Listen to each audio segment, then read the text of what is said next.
علیکم ورحمۃ اللہ وبرکاتہ۔ کیا لباس چینج کرنے سے وضو ٹوٹ جاتا ہے؟ کیا حقہ پینے سے وضو ٹوٹ جاتا ہے؟ اور کیا سگریٹ پینے سے وضو ٹوٹ جاتا ہے؟ آپ ٹھیک ویڈیو پر پہنچے ہیں۔ ویڈیو کو ذرا سا اسکپ نہ کیجیے گا، مکمل سنیں گے انشاءاللہ کریم، آپ کو پوری معلومات ہوگی۔ علم کا یہ درجہ ایک یہ بھی ہے کہ توجہ کے ساتھ سننا۔ آپ توجہ سے مکمل ویڈیو کو سنیں گے، دیکھیں گے، آپ کو پورے مسئلے کی سمجھ آ جائے گی۔ جیسا کہ آج کل ہماری عوام میں بہت غلط فہمیاں پیدا ہو چکی ہیں، اور جس بنا پر وہ انہوں نے اپنے ذہن اور دل میں یہ بات بٹھائی ہوئی ہے کہ ہمارا وضو ٹوٹ جاتا ہے۔ آج انشاءاللہ کریم ہم سگریٹ کے حوالے سے بتائیں گے کہ کیا آیا سگریٹ سے وضو ٹوٹتا ہے یا نہیں۔ تو موضوع سامعین و ناظرین، سگریٹ جو ہے یہ یقیناً بری عادت ہے۔ اس سے علماء کرام فقہاء کرام منع فرماتے ہیں، اور سگریٹ پینے سے منہ میں سمیل بھی آتی ہے۔ جب بندہ نماز ادا کرنے کے لیے مسجد میں جاتا ہے تو علماء کرام فرماتے ہیں جب بندہ نماز کی حالت میں ہوتا ہے تکبیر باندھتا ہے، اور جو فرشتے ہوتے ہیں وہ بھی اس کے ساتھ نماز میں شامل ہو جاتے ہیں۔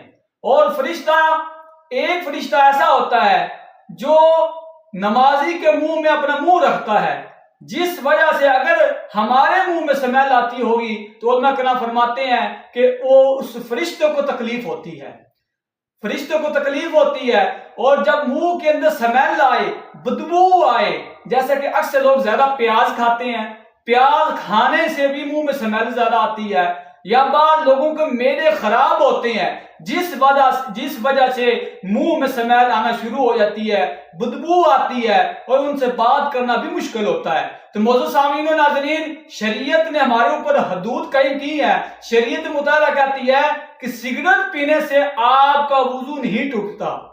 اس میں کوئی شک نہیں ہے کہ سگریٹ بری عادت ہے اور ناپسندیدہ عمل ہے، مکروہ ہے، لیکن بچنا بہتر ہے۔ جتنا ہو سکے آپ سگریٹ سے بچیں۔ اس کا ہرگز مطلب یہ نہیں کہ میں آپ کو اجازت دے رہا ہوں کہ آپ سگریٹ پی لیا کریں، حالانکہ سگریٹ پینا ناپسندیدہ عمل ہے، برا عمل ہے۔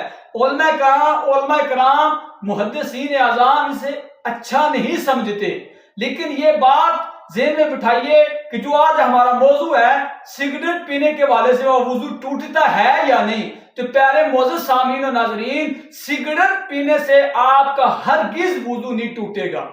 دوسرا مسئلہ کہ کیا آیا حقہ پینے سے وضو ٹوٹتا ہے؟ تو حقہ پینے سے بھی وضو آپ کا نہیں ٹوٹے گا۔ اس کے ساتھ آگے چلتے ہیں۔ یہ جو مسئلہ جو بھی بیان کرنے لگا ہوں، یہ عوام میں اتنا مشہور ہے کہ عوام سمجھتی ہے کہ کپڑے میں نے چینج کیے۔ بعض لوگ ایسے ہیں وہ پوچھتے ہیں قاری صاحب ہم نے لباس جمعہ ادا کرنے کے لیے چینج کیا، ہم نے نماز جمعہ ادا کرنے کے لیے مسجد میں جانا تھا، جمعے کا دن تھا، ہم نے غسل کیا، غسل کر کے ہم نے کپڑے چینج کیے، اب یہ بتائیے کیا ہمارا وضو برقرار ہے یا نہیں؟ میں نے پوچھا وجہ کیا ہے پوچھنے کی، تو اس نے وجہ بتائی کہ قاری صاحب میں نے لباس چینج کیا ہے، اس وجہ سے میرے دل اور ذہن میں یہ بات بیٹھی ہوئی ہے کہ وضو ٹوٹ جاتا ہے لباس چینج کرنے سے۔ تو موضوع سامعین و ناظرین، یہ غلط بات عوام کے اندر رائج ہو چکی ہے، اور غلط بات عوام کے اندر پھیلی ہوئی ہے کہ لباس چینج کرنے سے وضو ٹوٹ جاتا ہے۔ نہ سگریٹ پینے سے وضو ٹوٹتا ہے، نمبر 2 نہ حقہ پینے سے آپ کا وضو ٹوٹے گا، اور نہ ہی آپ لباس چینج کرتے ہیں، کپڑے چینج کرتے ہیں تو آپ کا وضو ہرگز نہیں ٹوٹے گا۔ اس کے ساتھ ہی ملتا جلتا یہ مسئلہ بھی ذہن نشین کر لیجئے کہ آج کا جب ہم غسل کرنے کے لیے، جیسے کہ عیدین کی نماز آتی ہے، عید الفطر کی نماز ادا کرنی ہو، یا عید بقرہ نماز جو ہے عید الاضحیٰ یہ ہم نے ادا کرنی ہو، تو ہم غسل کر کے مسجد میں جاتے ہیں۔ تو ظاہری بات ہے یہ مقدس دن یا جمعہ المبارک کا دن ہے، اس دن بھی ہم غسل کرنا بھی سنت ہے، اور خوشبو لگا کر مسجد میں آنا سنت، اچھا لباس پہن کر مسجد کے اندر داخل ہونا یہ بھی سنت ہے۔ اور ہمارے ذہن میں یہ بھی سوال آتا ہے کہ کیا قاری صاحب میں نے غسل کیا، غسل کرنے کے بعد نماز جمعہ ادا کرنے کے لیے آ گیا اور میں نے وضو نہیں کیا، تو کیا اس حالت میں میرا وضو برقرار ہے یا نہیں، یا نئے سرے سے مجھے وضو کرنا پڑے گا؟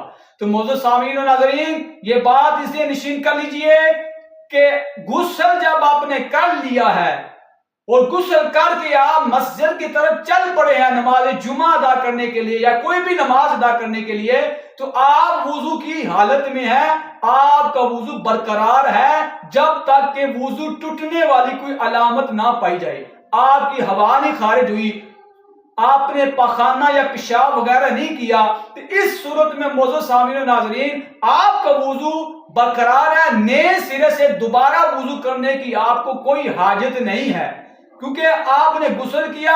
جو جسم کے اعضاء وضو کے اندر دھوئے جاتے ہیں وہی اعضاء آپ نے غسل کے دوران آپ کے تر ہو گئے پانی سے، اور جسم کا حصہ ہے بازو، چہرہ، تو یہ جب غسل کے دوران پانی سے تر ہو چکے ہیں اور فرائض غسل کے آپ کے وضو کے جو فرائض ہیں وہ پورے ہو چکے ہیں، تو دوبارہ وضو کرنے کی کوئی حاجت نہیں ہے۔ یقیناً جب آپ بھی غسل کرتے ہیں تو پورا جسم پانی سے تر ہو جاتا ہے، تو جو وضو کے فرض تھے وہ تھے 4، چہرہ دھونا، چہرہ بھی اس میں آ جاتا ہے، چہرہ بھی تر ہوتا ہے پانی سے، بازو ہمارے تر ہو جاتے ہیں، پاؤں ہمارے تر ہو جاتے ہیں، جو چاروں کے چاروں فرض ہیں وہ وضو کے غسل کے دوران ہی مکمل ہو جاتے ہیں۔ تو نئے سرے سے جب آپ لباس چینج کر کے مسجد میں آتے ہیں تو آپ کو کوئی حاجت نہیں ہے دوبارہ وضو کرنے کی، آپ غسل کر کے مسجد میں چلے جائیں، آپ کا وضو برقرار ہے اور اس وضو سے آپ نماز ادا کر سکتے ہیں۔ امید کرتا ہوں آپ کو یہ ویڈیو بہت اچھی لگی ہوئے گی۔ آئندہ انشاءاللہ نیکسٹ ویڈیو میں ہم ملیں گے۔ کوشش کیا کریں کہ ثواب کی نیت سے آگے شیئر کر دیا کریں کہ آپ کو علم دین کی معلومات ہوتی رہے گی۔ اللہ تعالیٰ آپ کو ہمارا حامی ناصر ہو۔ وما علینا الا البلاغ المبین۔